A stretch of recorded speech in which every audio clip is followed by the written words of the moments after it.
Some of you might already know me. I'm a dental occupations educator. So I do not teach in a dental hygiene program. I actually teach in a high school vocational dental occupations program. I have been teaching in an occupations program for about 13 years now. I did jump and take a year off, and I went down to Harcum and taught in their expanded functions dental assisting program, and figured out that I really like teenagers a lot. So I came back into another vocational school, and it's fantastic and wonderful and all those good things, and I really enjoy it. So a very quick background for me, I have 28 years of experience as a dental hygienist, so that's how long I've been practicing. The last 13 years has been in education. I practice hygiene in the summer or help doctors out at night, but I'm not doing that on a regular basis anymore. Education really takes your time. It's a very time-consuming job, and in a high school even more so, because you're never really done. You never really get to go home. Tonight I'm here. I also have another meeting for another teacher. I have a meeting tomorrow for my occupational advisory council. So there's always things happening in the background that are not taking place in the classroom.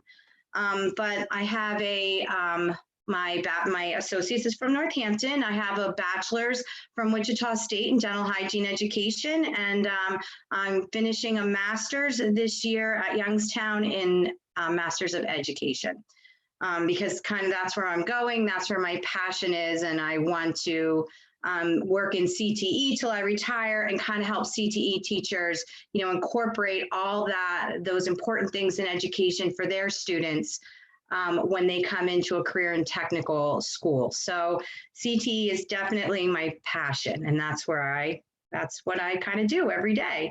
So where can I go from here? You'll have to lead me, Kate. I think so do you teach, when you're talking about being working in a vocational school, what does that look like? So do you have like a block period of time where you lecture, or is it on like a cycle? Like what kind of cycle? So every day I have students for 2 hours and 45 minutes, 2 blocks. I have an AM block and a PM block. They're from 10th to 12th grade. I teach all the core competencies of dental education. So I'm teaching anatomy, I'm teaching anesthesia, I'm teaching anesthesia for them to understand how it works, obviously not for them to do, radiology, chair side, dental materials, and occupations. So where can you go in this field when you graduate from here? When students leave me, they'll have their radiology licenses and they can go out and be dental assistants immediately upon graduation. I place my senior students in their co-op positions, or I help prep them for dental hygiene school. What do you need to know? What do you have to do to get in? What kind of classes and grades are you looking for? Sometimes I help them navigate things like financial aid and applications. I also help them apply to expanded functions dental assisting school like at Harcum or Manor. And I do have a few that, go on and maybe want to be dentists. So they're trying to get into that undergrad program, like that 4-year biology degree, and figure out where they're going to go from there. And some of them go much further and farther than me. And I know one who's on screen with me now. But my real job is to invoke a passion for dentistry in a high school kid and have them pick that as a vocation and branch out from there, because dentistry is a fantastic place to be. And it's a fantastic occupation. I hear so many dental hygienists say, oh, I'm burned out. Where do I go from here? But there's so many places to go if you choose to look for those places. So I try to spend my time laying all that groundwork so that they can start to look beyond, I'm just an assistant, I'm just an AFTA, I'm just a hygienist. You're so much more than that. And I'm teaching all those base skills to get them there. So I have kids 2:45 in the morning, 2:45 in the afternoon, the whole block, and I have all levels at the same time. So I teach level 100, 200, and 300 together.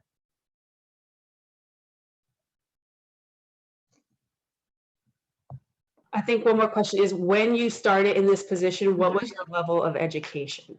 So very good question. When I started in this position, I only had an associate's degree. I was a clinical hygienist for 18 years when it opened up. And in vocational school, those years count. I had to go back to school and get my teaching certifications. Pennsylvania hired me on an emergency cert. So I had so much time to get in there and get my certifications. The state of Pennsylvania gives you about 7 years to do that. And then after that, I finished up my bachelor's in dental hygiene. Very cool. All right. Thank you very much, Cindy. Next, we have Alicia, and she's going to talk about her position with Dentsply. Can you hear me okay, Kate? Okay. All right. Sorry, guys. It's a little weird for me because I can't really see any of you. I can only see like 4 people. But my name's Alicia. I graduated from Northampton in 2007. I practiced clinical hygiene for 9 years. I worked for a very large office in Allentown. I actually worked as the dental hygiene manager. I managed a team of 12 hygienists. We were in a very fast-paced office, and I just never found my dental hygiene home. So you'll hear some hygienists say they found their homes very early, and they'll find an office and a doctor, and they just fit very well, and they stay there forever. Other hygienists aren't as lucky, and I was one of them. So I went back to school because I actually wanted to be a dentist. I wanted to open my own practice. I got a 4-year degree in biology from Meridian in 2015. And then I kind of fell into sales by accident, because when I sat on this career panel 14 years ago, I was never going to do sales. I was not interested in it. But I actually work for Dentsply, which, if you guys don't know what that is, it's the company that makes the Cavitrons that you have in the clinic.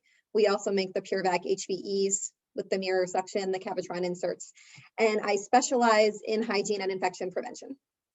So pretty much what I do, I have 2,000 accounts from Scranton to Philadelphia to State College in New Jersey. And I drive around all day and I stop in unannounced, which everybody really loves. And I try to talk to hygienists and doctors and educate them on what's changing in the field. So every day is different. Some days I have customer service issues, broken Cavitrons, leaking inserts, broken hand pieces. They want me to come in, they want me to fix it. They want me to find out what's wrong, because when you're working in a practice every day, you don't have time to make those customer service phone calls and deal with those headaches. So I pick that up for my hygienists.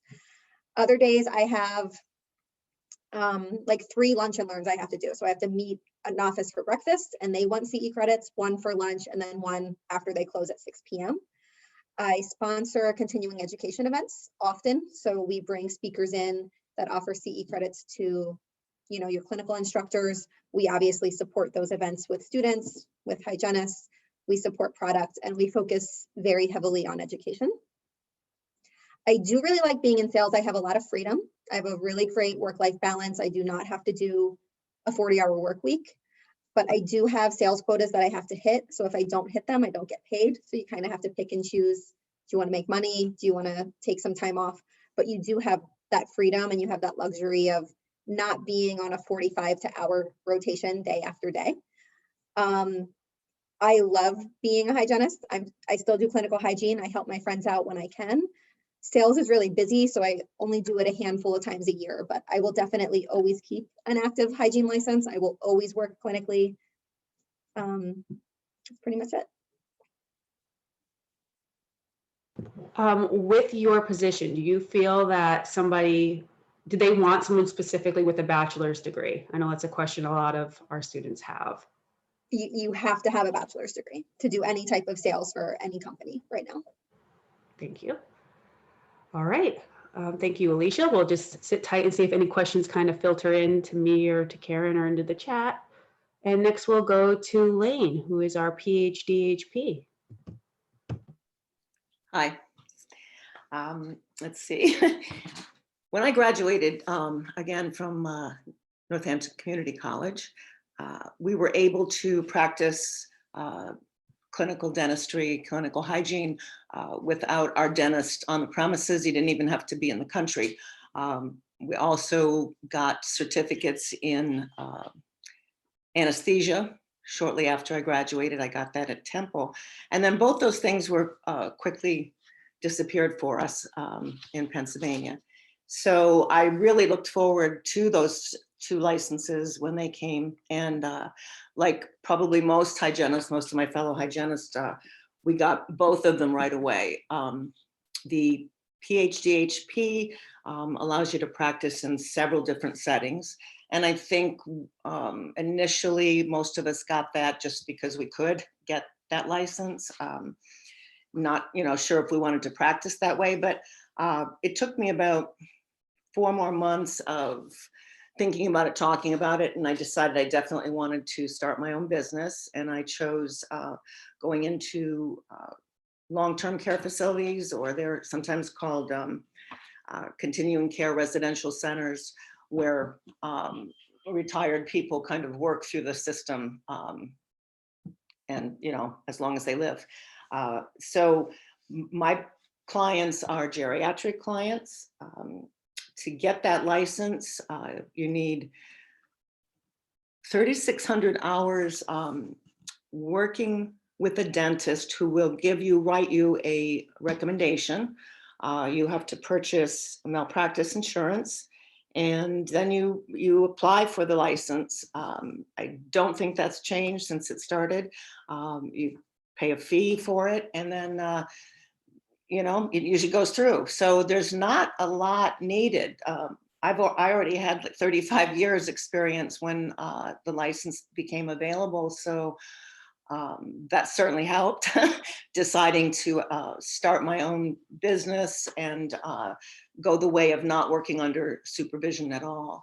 But there are a lot of other opportunities. I mean, you can go into federally qualified health centers, day centers for adults.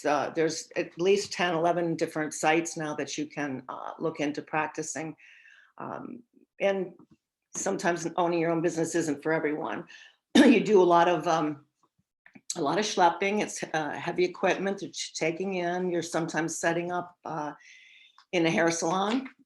All long-term care facilities seem to have hair salons. Very few will have a dental office. But you're setting up, wherever there's room available, sometimes in a health center. So you do take the equipment in. You're doing a lot more than just seeing clients. You're everything pretty much. You're booking appointments. You're pounding the pavement, finding facilities that will allow you to come in. And it's sometimes harder than you'd think.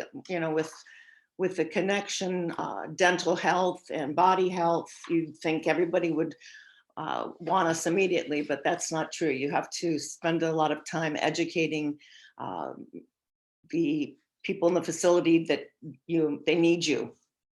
So you're ordering equipment, you're making appointments, you're on the phone, you're talking to insurance companies. It's everything together. So none of your days are typical. I don't regret the decision that I made at all. I started off working part-time when I first started, and then that didn't work out. I did some temping, but now the business keeps me busy enough that I seldom take a day and do any freelance subbing for any offices. I did that for quite a while though, and I enjoyed it. Do you have any questions for me that I didn't answer? I mean, this is just my personal question. But how has 2020 impacted nursing home care delivery for you? Well, we shut down in March and opened back up in late July. And then we were tested regularly to go in. Then we shut down again, I think in November. I may have worked one day in November and maybe one in December, and then it shut down. Then we opened back up as everyone was getting vaccinated. So I have to be vaccinated to go in. Very nice. And when you say you do all of your, I'm just going to reiterate, you do everything. You're the receptionist. You're essentially the sterilization. You're in charge of, you don't get an assistant. Sterilizing. You do everything. Yeah. I have one facility that hires a person to transport for me. So she'll go and get the clients and bring them to where I'm working. And she also likes doing a little bit of assisting with me and writing things down. So that's really wonderful. You know, she just enjoys learning that. But most places, everything's on my own, except I don't do transfer because that's most places it's not allowed. You want to, for their, I think for their liability, they don't let other people, outside people, transfer. I do have some slides. If I have a slide of the 10 places where a PhD can work, places that I've set up equipment, some of my equipment bedside, and then I think volunteering is really crucial for hygienists, getting involved in all the different volunteering programs that they can. I've done it at Turning Point, and I've done a mission trip, several mission trips to Jamaica, and of course the MOM, Missions of Mercy in Pennsylvania, which I think is great for hygienists to be involved in.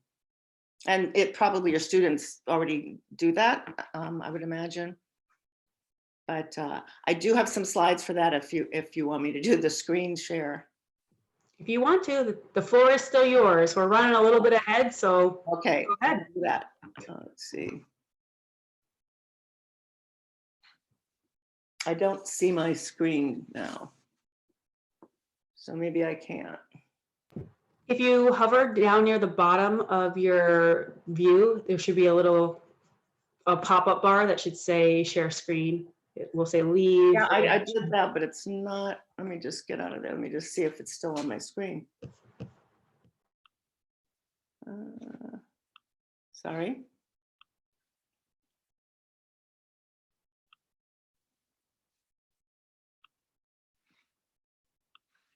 No, it's not.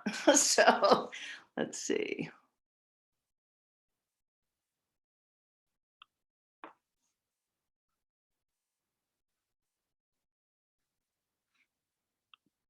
I'm not sure. You should be able to, because I just checked your settings and it says you're able to. All right. You know, technology never works when you need it to. Trust me, it happens literally every class. Ask our class of 2021. I just want to see if this is it. Let's see. Yes. All right. So what I have, can you see it? And this is the 10. Now there's a couple that have been added. This is the original act, the State Board Act 33.205B, if anybody wants to know. And you can look that up, and it lists the 10 at that time locations that a PhD-HP could actually work. And then when I started my business, I spent some time with a artist to get a logo. So that's the logo that I work. So that is on most of my communications. This is a consent form. Has to be signed before you can have treat any individual. Usually it's done with the POA. This is a typical setup. It's bedside. It's on a hospital tray. And I think the next slide is the equipment. This is the original equipment I had. I have different equipment now, a little bit lighter. This is working bedside. So you're dragging this equipment in basically, you know, between beds, each room. This is set up in a wellness center at one of my facilities, which is a personal care home. They have, this is the same one. They have a wellness room, so I was able to use that when the doctors or podiatrists were not using it.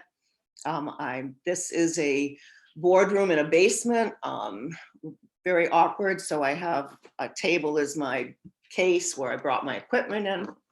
This is a Turning Point, working with some of the children as they were there with their moms. Usually, this is volunteering with, I think, mom and PA. And all of those opportunities are great for just like throwing yourself into like really a chaotic experience. I think you meet people, you'll get contacts. I was asked to go to Africa with a dentist who was volunteering there. I didn't go to that one. This is Jamaica. And I did Jamaica for 4 years. It was great. A lot of people that are hurting badly, need a lot of teeth pulled. So, and that's it. I'll close that. We did have a question come through for you, Lane. Did Sure. you have to purchase all of your own equipment? Yes. Now, if you work, you know, I'm working strictly for myself. I started a business. You have to register it. You go through a lot of different things. I had to search on the internet for setting businesses up. I had no template to work with. But if you choose to go, let's say, work for a qualified health center, you know, they're usually going to purchase your equipment. You may not even go out. Clients may come to you. There are dentists, sometimes medical people in the center. So you don't really, I don't think you have the freedom of completely working autonomously, but it might give you more of a safety net. You'll still need to have your malpractice insurance, the license. And then just how much does that equipment weigh? Well, that black piece was like, that was, I think, it was very heavy. I had a winch put in my car to lift it up, and it had rollers, but I went with a separate compressor, which now weighs, that's probably about 40 pounds. And then you have the stand, the patient's chair, your stool, your sterilized instruments. And so it's, you know, you have to get a routine going. It took a little while to get used. You know, they pack up really specifically, you know, to close these units. So you've got to get used to where everything goes. But you find things that are lightweight. You find ways to carry your heavier equipment without the boxes. You can kind of get padded things, lightweight. And so I have a bunch of folding hand trucks, you know, that fold down to small sizes. So you know, it's amazing how you can figure it out to get all that equipment in. We had another question with how does sterilization happen? Do you have it with you or do you take it home? I did originally take it home. I have one large facility that has a dental room, and I do my sterilization there. Very nice. Okay. If anything else comes up, we will let you know. Okay. We will move on to our next panelist, which is Carly. Yay, Carly. It's very nice to see all these lovely ladies on here just killing the dental hygiene game. I'm glad to be in this company. I have a very brief little slideshow. I'm going to share my screen. Actually, first I'm going to drop my company's link real quick. So I work for WVU Research Corporation. I just dropped the link in the chat to our website, just so everybody could see a little bit more if they're interested. I quit my full-time clinical position to take a large pay cut and move and accept this research position. So the center that I work for is the Center for Oral Health Research in Appalachia, and I work in West Virginia, Charleston, West Virginia. There we go. There's the picture of me and my boyfriend and his beautiful daughter. So what I do, I am classified as an oral data collector for my program. We collect a bunch of different data. So we focus on oral health and the surrounding factors. So some things we sample are plaque and saliva samples. We have our participants bring in samples of their water. We have verbal interviews about their diet, depression, and then, of course, with our samples, we do get microbiological information and some genetic information. We started out our study in 2002. I gotta move my own little face here to the other side so I can read. Started this study in 2002 with entire families. I obviously wasn't a part of the study back in 2002. When they started the second phase of the study, we just focused on mothers, pregnant mothers, and then it's a longitudinal study. So we follow the mothers and their children up to 10 years of age. So once the child is born, we start also taking samples from the children as well. Right now, we are recruiting just pregnant African-American women. And then we are also reopening our sample to a new demographic of women with children who are ages 3 to 5. So this is completely different than anything clinical. This was a huge transition for me. I'm a big people person, and I no longer get that people interaction all day, every day. The main purpose for our research is we're trying to figure out the cause of the oral disease in children in the Appalachian area. So not just focusing on diet and oral habits, but focusing on genetic factors and things that are in our environment, such as our water quality. I did discuss already the sampling that we take. And I did discuss that it was a longitudinal study. So that's probably one of the biggest challenges of my job is retaining these participants and trying to find all these people who have moved away or relocated or just change their number. We try to get their email addresses, get alternate contacts, and figure out ways to reach these people because it can be very difficult over the course of 10 years. We do oral interviews to gauge depression status, to gauge what their nutrition is. So for every mom who we find may be at risk of depression, we send out letters and send out resources to all these mothers. So that's another one of the main things we're doing, is just trying to help all these women in West Virginia. I don't know how familiar anybody is with West Virginia, but it's a very, very low SES state. There's not a lot of job opportunities available. A lot of these women who we do pay to let us see them and use their time, they don't even have a car to come see us. So it can be a really big struggle, and we're very, very thankful that we have these participants. Through the pandemic, my job changed. I started this job in November, and the pandemic began in March. So my job changed to a work from home partially job for the past year. We've opened and closed and opened and closed a handful of times. So that's, again, been another huge challenge, is just navigating through this whole entire process, which I know has been everybody's biggest challenge. That's definitely not just localized to me. And then one of the best things about my research position is that I am able to be a part of other projects. So we are now doing a interview style study where I have just full-blown hour-long conversations with mothers about who in their lives affect their children's oral health.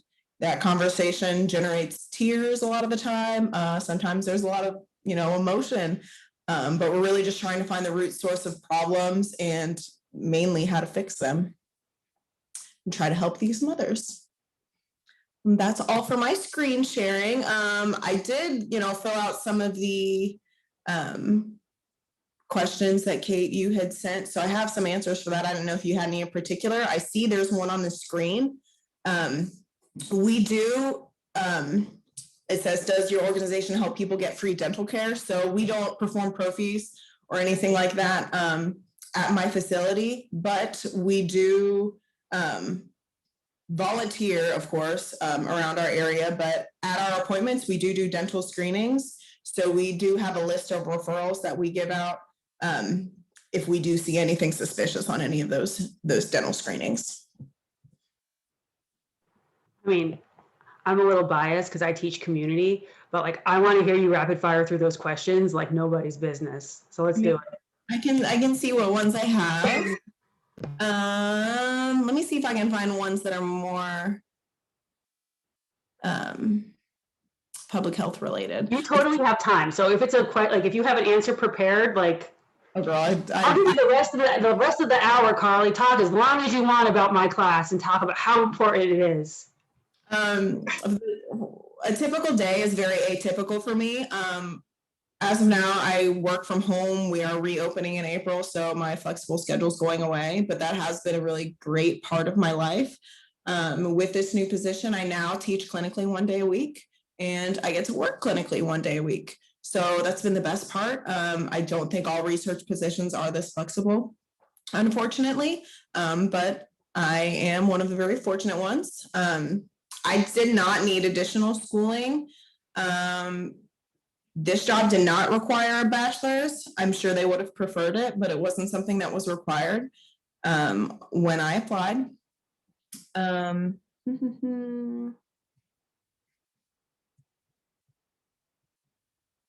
And then again, the best part about this is clearly the work-life balance. I am able to, I could use those days that I have available to do nothing, but I choose to work more because dentistry is life. I think probably the most rewarding part of this job is I do get to have very detailed one-on-one conversations with women, and not just women, but mothers, and really getting to know them and figuring out why they do struggle with their children and their oral hygiene, and, you know, getting kids to brush, getting kids to eat better. You know, it's kind of going beyond, you know, just that one-on-one appointment that you have with a patient. It's really getting into the nitty-gritty and emotion behind the answers to those questions. So why is your child not brushing? You know, why is your kid only eating candy? It gets them really, really deep, and it's really, really nice to be able to be a listening ear and hopefully be a voice for these women. If they, you know, if we end up creating new resources or creating a guidebook, or just figuring out a way to help them. So it's been really, really interesting and inspirational, and I hope they just keep adding me to more research studies because it's fun. I have more questions. You mentioned the program started in 2002. Have you been able to draw any conclusions on this study when you started with pregnant women from 2002, since it was 10 years? They have published a handful, like a lot of research publications. On that link that I posted in the chat is a bibliography to all of the research papers that they've put in, or they've put out. I definitely can't rattle off the data off the top of my head for sure. I'm not that numbers person, but I know they've given out a bunch of publications. So that bibliography is there, hopefully detailed and nice. And I know all of my students are super motivated and into research and want to do this forever. But how did you find out about this position? So my clinic partner from hygiene school is actually the other hygienist in the study. So I really got lucky with this position. But I have worked in every field possible in dentistry. Like, it's just fun to me. To get the position you want, you absolutely need to just put yourself out there. So that means researching, applying, standing out. If you want to get any position, there's nothing stopping you except yourself. So, you know, if you are super passionate about something, just create that path for yourself and make it happen. It's definitely possible. I agree. We have a question for you. Did you actually write the reports, or did somebody else? I did not. So I am what you would call a investigator on the study, a data collector / investigator. There are principal investigators that are in charge of the study. Those are the people that write the grants. It is a grant funded position. So he writes all those grants and he does all those papers. We are just simply the people who collect the data that go into those papers. So thankfully I don't have to do that part. I'm not smart enough to do that part, I don't think. You could do it. All right. If there's no other questions right now, we will move on to Bev, and I'm not sure how to say your last name. the CHT confuses me. So I'll let you talk about your role as a school hygienist. Yes, that's okay. It's Mrs. Walkman or Mrs. W. When I teach in the Allentown School District, the children refer to me as Mrs. W. So I usually say, show me the W. This is Dudley. This is my bud. He's been kind of hanging out a little bit with me at home and also at school. I am familiar with some of our panel. I believe I work with Lane's sister. We get to work with some really awesome nurses in the district. And I am quite familiar with Cindy. So I am happy to be with this panel. There's so much great experience and I'm always so intrigued by Lane's. Cindy does such an awesome job, and I have had experience being on as a chair for her Occupational Advisory Council. So that was at LCTI. So excited to see everybody. I have been a hygienist since 1985, and I, of course, was through Northampton. Back then it was NACAC, now it's NCC. And I have an associate's in applied science and a BS from Cedar Crest College in nutrition. That was in 2004.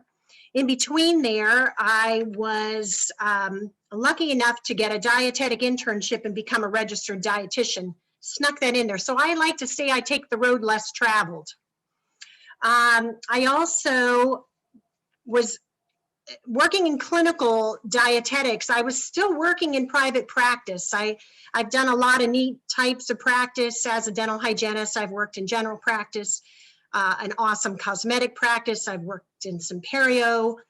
The main thing is get some experience for all of your students. That is the main thing, is to be able to kind of take those jumps, and it gives you confidence when you have experience as a clinical dental hygienist. And I gained more experience as a clinical dietitian too. I was working in Philadelphia and then our local Lehigh Valley Health Networks hospital too. Then I was feeling a little unsettled. So I decided to look on paeducator.net, and that is where I discovered that they were looking for a certified school dental hygienist, and I made a call. And I knew that I had more school to attend to. So they explained that I would be hired with an emergency permit, it's called. And so I had an emergency permit as a salaried sub.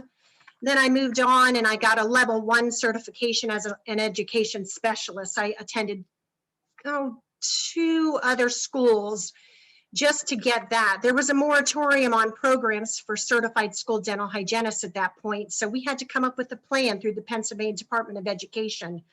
So we came up with some ideas, and there's some very specific coursework that I had to take in order to achieve a level 1. And while working in the Allentown School District, I then was able to achieve a level 2. It took me about 3 years, and that also included the blessing of a master's degree from the University of St. Joseph. I didn't have to take a master's route. I decided that it would behoove me to do so. Some of my education is paid for. That is a wonderful benefit of working in the Allentown School District. And so I went through the University of St. Joseph. It became a university while I was there. It was a college of St. Joe's, and then it became a university. So I was the first class to graduate from there. So that was fun. So I got my level 2 certification, and that's been 13 years in the district. I have about 8 schools. When I started, I had 14 schools. So I've scaled back, but that's because we added another hygienist. I work with 4 terrific certified school dental hygienists with over 100 years of experience total with all of us. We're also, beyond certified, we are public health dental hygiene practitioners. We can work independently. We do have a school dentist that it's required by the state to have a school dentist. That is under, that we're kind of overseen by, but we pretty much have free reign of that district. So I have 8 schools. I have about maybe 4,800 students. We have about 18,000 student body. We have public and parochial schools and private schools. So it's a busy place. So gosh, there's barriers. We have some barriers. It's language barriers. We have a transient population of students. They come and they go. They come from all over the world, actually. We have so many different, we have a diverse population, so many cultures, and we have such a wonderful group of people, students, teachers, administrators, nurses, our school nurses, certified school nurses. We are also, we fall under that teacher contract, but we work just straight through. It's 5 days a week. We work in the evenings. We volunteer our time, sometimes after school, weekends, whatever we need to do in order to get some things accomplished. It's a busy job. I chose the path that I did because of NAC. When I was in Debbie Goldstein's course, it was a nutrition course, I said, I will go back for nutrition. So that is what inspired me, was her course. And I always wanted to bridge the gap. I always knew there was a gap between dental health, nutrition, medical, and we're seeing it more and more. We're closing that gap now. It's exciting to work in a school district. It's exciting to work in community and public health. There's so much to do and so little time sometimes to do it, but prevention is the key. And within my position, I get to educate those children about great oral health and how to maintain great oral hygiene. And then if they are at risk, I get to do some evaluations throughout the school year. And that's usually based on our dental hygiene services program. We have a dental hygiene services program. It's authorized annually. This month coming up in April is our month. It's interesting kind of how we start. I might start my day logging into a computer and logging out at the end of the day, but there is no day that's ever been the same. And I sometimes look at my year based on a testing schedule. I'll look at what's happening in the dental arena, such as National Children's Dental Health Month. That was in February, so we focus a lot on that. There's some programs that we might be involved with, like the Give Kids a Smile Day. That's usually through Lehigh Valley Hospital. They partake in that. I work with a lot of terrific community partners. I worked for the past, oh my gosh, I think 2009 they started till this past year. Because of the pandemic, it changed things a little bit, but Miles of Smiles, Lehigh Valley Health Network's mobile dental unit. And I also work with what used to be St. Luke's mobile unit. I now work with their Star Wellness dental van, and their clinics are fantastic, every one of them. So I get to work with a lot of great community partners. It's helpful when you're screening children and you don't know where to go with them. A lot of times our students are uninsured or underinsured. So to have the ability to use our resources, we have a list a mile long of medical assistance providers, dental providers in our area. Some offices have had a lot of changes because of COVID-19. And so we have relied a lot on St. Luke's, which is now Star Wellness. So there's so many aspects of the job. That diverse population, I have a diverse role because of that. The education piece is a blast. This year has been so incredibly different. You always think you can't teach an old dog new tricks. Well, I have learned a lot this year. And I started in November. I usually go by, we have rating periods too. So I'm also looking at R1 through 4. And I set a goal in November that I would have my students educated out of my 8 schools. I wanted to do at least 80 Zoom classes by February, by National Children's Dental Health Month. And because my mother was turning 82, I set that 80 as a goal. So we're always goal setting. So I did actually 106 by the second week of February. So I got to zoom in on all these classes with all these great kids, very attentive, great to engage them, and in just such a new platform such as Zoom. So there's been so many neat new changes. I created some Google Classrooms. Google Sites. I had made some mistakes. Google Classroom only allows you to populate 1,000 kids. I had 4,800 kids. So surprise, surprise, when you add the teachers in. So, you know, there's a lot of very interesting things going on. So let me think if there's anything else. I think probably some of the things I learned since dental hygiene school as and practicing in private practice and then coming into a district is you come in with sort of a rose-colored glasses because most people are seen in a dental office with dental insurance. And coming into Allentown, a lot of our children are uninsured or underinsured. And it really was a wake-up call. And there were a lot of needs, and there still are a lot of needs. And because we have such a transient population and diverse population, we see things all the time that need attention. A child that may have had 4 quads of crowns still may have an abscess. So, you know, I don't have those rose-colored glasses. I have eyes wide open now. And I can, you know, just attribute that to being able to work in the environment that I do. We see just the basics of a dental screening, evaluation, a loose tooth, and we have dental emergencies where we might have an avulsed tooth, or we might have, you know, some fractured teeth, and we refer to the emergency. Another thing would be mandated reporting too. There's a lot of mandated reporting happening, which is a great thing because we get a lot of kids care. I try to smooth that off. I like to tell parents that it's not a bad thing. These are resources for them. Sometimes they need transportation or they need a bus pass or whatever they can glean from having that. Do you do children and youth. cleanings? Do you work clinically or is it more screenings and education? We do not. We do dental evaluations in the district, but we have on-site mobile unit, which is the Star Wellness. So we have the best of both worlds because we can evaluate a lot of children. Very different than a mandated program that might come in and only screen kindergarten, 3rd, and 7th grades.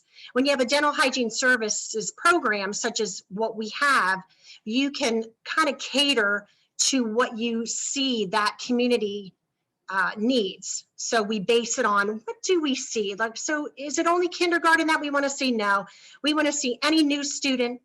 We want to see kindergarten, 3rd, 5th, 7th, and 10th graders. This year is a little different.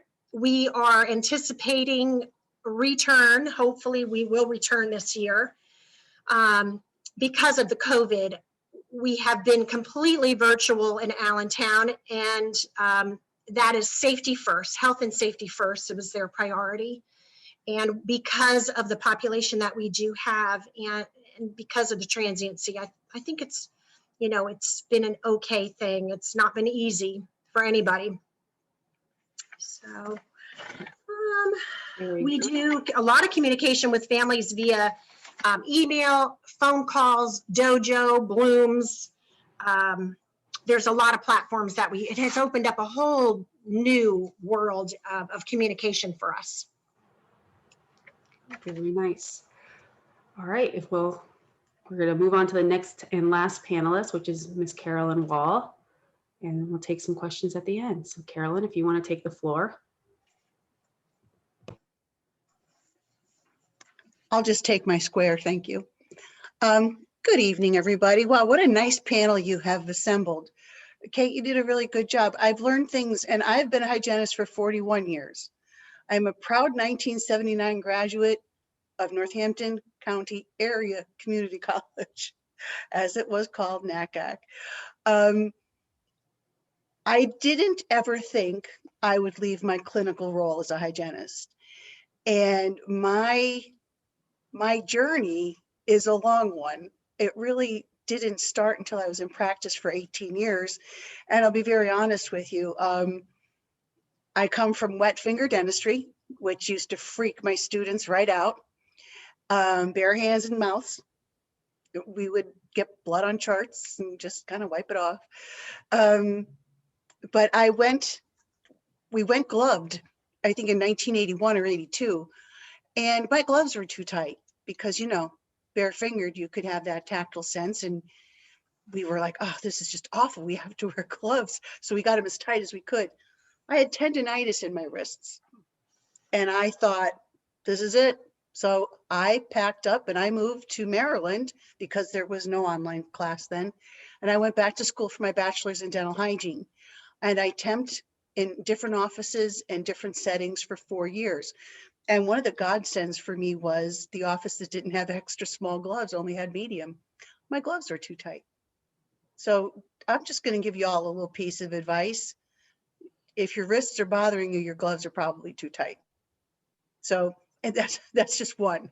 But I worked in every practice setting in Maryland that you could possibly think of. I worked at NIH, National Institutes of Dental Cranial Research, as a temp, as a contractor. That was a really cool job. We did, I had to look at when digital x-rays were in their infancy. I had to look at over, I'm going to say about 11,000 radiographs and just pick out the good ones. That was my job. You know, it was a longitudinal study on bone loss. My next stint there was as a clinician, and I worked in another building collecting data of gingival fluid.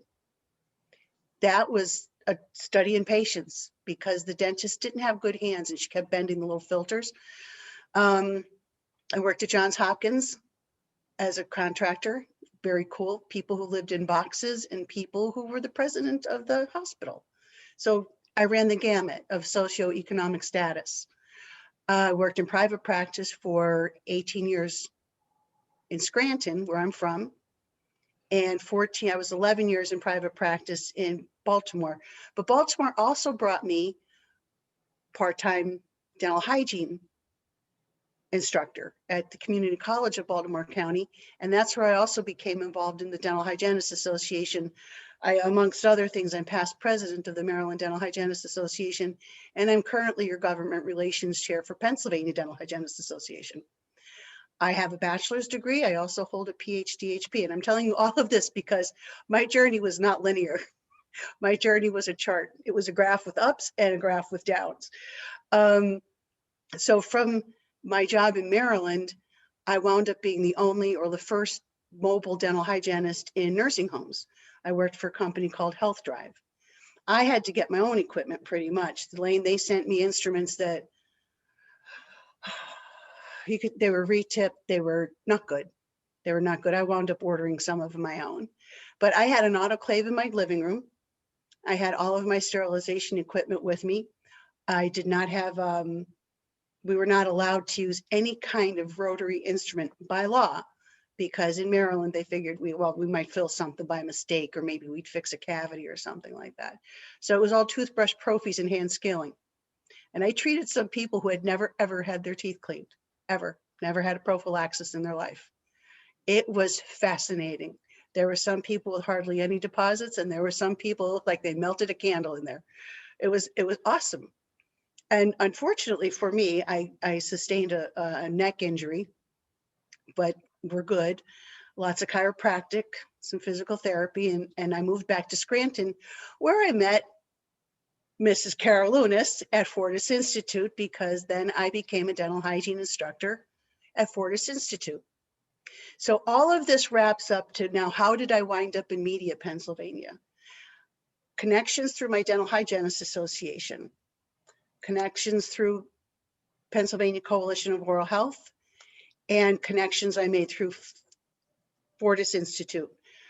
There's going to be an intertwining in your life that you will notice. There's a common thread that runs through every dental hygienist career. It's who do we know? And who can we get to help us? Whether it's a committee work for the Dental Hygienists Association, whether it's I have a role for you to fill and I know you're the person for it, send me your resume. That's pretty much how my life went. So I wound up coming down to Keystone First. Excuse me. I thought I turned it off. So I wound up coming to Keystone First in Philadelphia. And that is a managed care organization at which I was a dental account executive. And my role in that particular niche was dealing with the dental offices, claims, and various vendors. Also, as part of my job, I was entrusted with continuing education courses for our providers. So I worked with providers, I worked with vendors, and I worked with speakers. I also wrote the newsletter for the Maryland Dental Hygienists Association. So they volunteered me for the newsletter for the dental department at Keystone First. So my role there was 18 months. And after a consultant decided to consult, they downsized our department by 30%. So that left me in a hole because I had never been downsized before, because that's a downside of corporate. You don't know when some of this can happen. So I wound up, through connections that I had made at Keystone First, contracting with Oral Health Impact Project, which is a rather large operation in near Bluebell, Pennsylvania. And what they do is they collect health information. They're called HEDIS numbers. And I made nutritional counseling phone calls. And I don't know if they still call it Keys Triad, or is it just Keys, Kate? That whole acid plus tooth equals decay. You know, you drink your sugar, 20 seconds, you've got acid. That was my script, was one of the first things I learned in dental hygiene school. So from from October when I got laid off until January, I made these phone calls every day from my den. I have been working from home since March of last year, which now leads me to my new role. I'm a dental quality practice liaison for Aetna Better Health, which is part of CVS Health. And in that role, I work for, it's another MCO, it's another managed care organization. And my role there is much similar to the account executive role that I held at Keystone First, except now we're focused on quality. We're focused on HEDIS numbers, which are health, again, it's a health measure that is a public health measure that goes up to the state, and from the state level goes to the national level, and you get stars and ratings and money and more members. So now my job, my typical day at home is I start my computer about 8 o'clock. And then I jump online and see what kind of meetings I have. Right now I'm on 3 committees, which are kind of an ad hoc committee. I'm the dental piece of it, where we're trying to raise these HEDIS numbers so we get more money from the state. And we're trying to help each other out as how can we educate the community? How can we educate our members? How can we educate the dental or on my end, the dental practices that I have been assigned to. So it's a new role for me. I miss clinical, but I don't miss clinical. It's kind of weird because when I went to Keystone First, I didn't know what to do with myself because I was used to a schedule. Even with education, you're used to a schedule. You know, it's you have to be here at this time, you have to do this, you have a task, you have a schedule. Well, in corporate, you don't have a schedule. And it probably took me 6 months to figure out how not to have a schedule and to work at a desk and work with people. And then working from home completely blew my type A personality, let's be on task, completely out of the water because we had to reinvent ourselves, as many of you had to do who now have to work from home. It's crazy. I do a lot of community outreach, or I will be doing it once we get up and running. I'm going to be holding webinars with our dental offices on how to increase their HEDIS numbers and it's oral hygiene instruction. It's something as easy as that you do chairside all the time. It's tobacco cessation. It's something as easy as that, but they bill it, they code it, we catch it. Excuse me, it's a HEDIS hit for us. So it's a win-win situation on something that can be done chairside. And if I'm going in circles, Kate, please feel free to. So my question is, the position that you have with these different managed care organizations, what was the criteria for the employment? So was it a bachelor's degree? Yes. Or is it experience based? You have to have a bachelor's degree. it is imperative that you hold a bachelor's. It's again, my bachelor's degree I did not go for that until I was already graduated at 20 years. So it wasn't something that I did quickly. But yes, you must have a bachelor's degree. Okay, we'll wait until, see if any other questions kind of trickle in for any of our remaining panelists. But while we're Thank you. kind of wrapping everything up, I'm just going to throw out some nice, easy questions. If any of our panelists have advice for hygienists interested in your particular field or hygienists in general and getting a career started, if you want to take a few seconds and just kind of cheer on our grads and talk about how to get started doing what you do.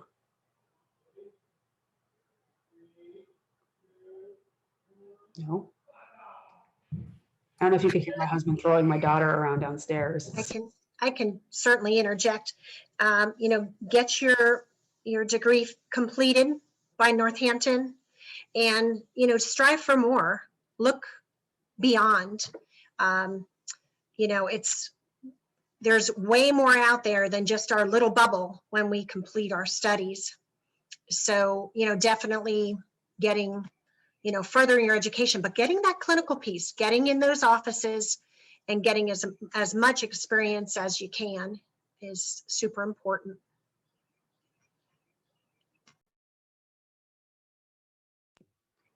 Carly, did you have anything else to add? I saw you unmute yourself for a hot second.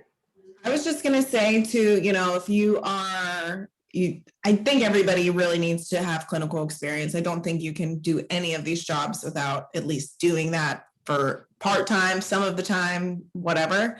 But I would encourage you to apply for opportunities that you don't think you're qualified for, and to network yourself as much as possible when you are looking for a new position or a different, just to change a pace.